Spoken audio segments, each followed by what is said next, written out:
Alright, ladies and gentlemen. For the last couple weeks, my sister's been a real bitch to me. She told me to wake her up at 7 o'clock. She didn't know I was going to wake her up with one of these. So, we're going to go wake her up now. I have to be really quiet.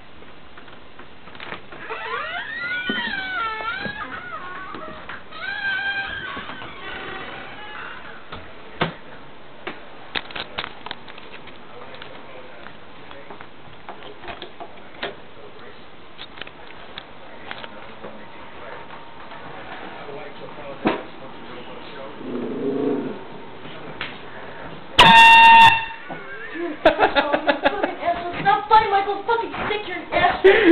Stop fighting! You told me to go to sleep. You told me to wake you up at 6 o'clock.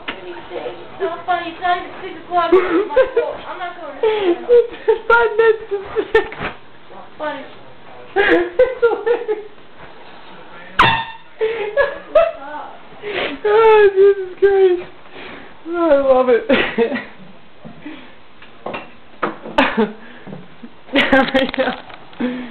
Do you love me? No. Wait and see what I do. Wait. I hope this beer comes over too. Alright, bye, Gav.